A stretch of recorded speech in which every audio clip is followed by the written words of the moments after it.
Hello guys, welcome po sa inyong lahat. So, nakita naman po tayong muli dito sa ating channel, sa ating video tutorial. So, sa ngayon po, dito tayo sa job site, yung ating pinagkakabitan ng mga jealousy window. Bali, itutuloy natin itong trabaho natin dito guys dahil napakarami pa pong kakabitan natin. Siya nga pala, kasama ko yung aking kaibigan sa trabaho, si... yeah.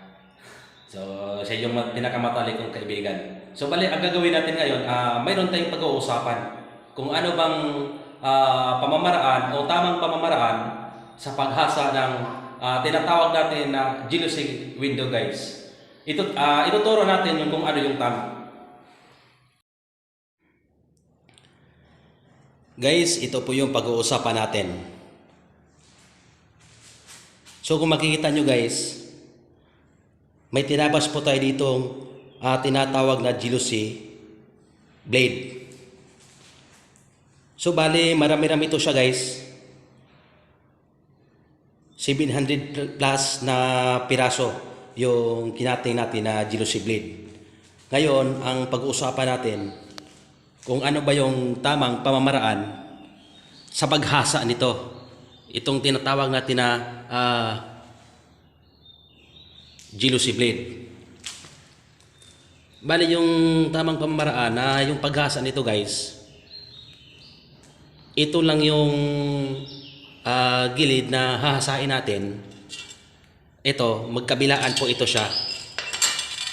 Yung paghasa nito guys. Dahil napakatalim po itong gilid. So kailangan natin itong hasain para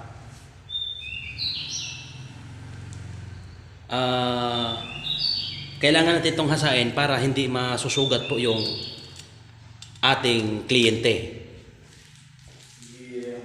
Bali, may nakita kasi ako na nagde-DIY o nagtuturo siya kung paano hasain tong jealousy blade natin. Yung iba kasi tinuturo na pati itong dulo isasali din sa paghasa. So dulo sa dulo. Para po sa akin,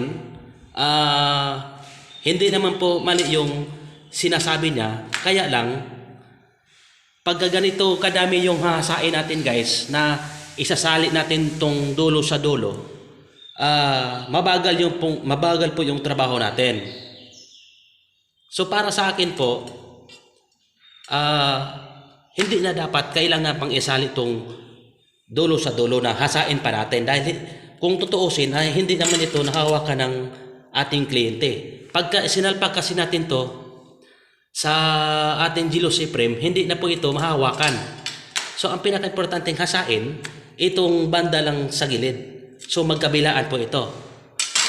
Ipapakita ko sa inyo guys, mayroon tayong sinalpak dito na jealousy blade dito sa ating jealousy frame. Ito guys, itong dulo na to, so hindi na ito nahawakan ng ating mga kliyente kung naglilinis sila ng salamin. So ang pinaka-importanteng hasain, ito lang pong gilid sa gilid. So magkabilaan po yan, back to back po yan.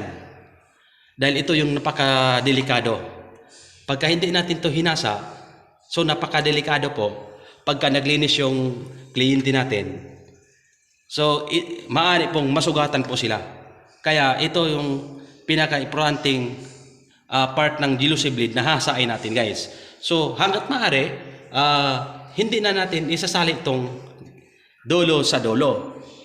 Pero nasa inyo na po yan. Kung isasali nyo o hindi, hindi ko po sinasabi na huwag nyong isali. Nasa inyo po yan.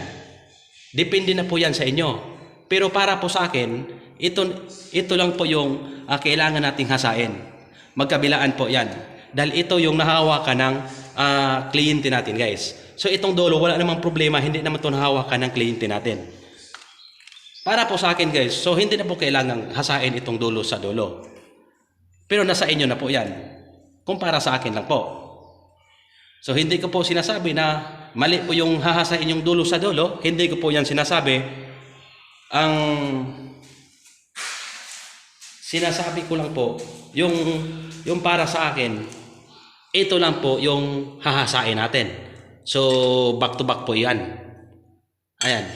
Kasi pagka ganito guys, pagka ganyan karami yung hasain natin, so aabutin tayo ng mga ilang oras bago tayo matapos. Ayan po, so napakarami po yan. Para mas mabilis po yung trabaho natin, ito na lang po yung hahasain natin guys. Ayan, dito banda. So magkabilaan po yan. At saka, huwag na nating isali itong dulo sa dulo dahil para mapabilis yung trabaho natin.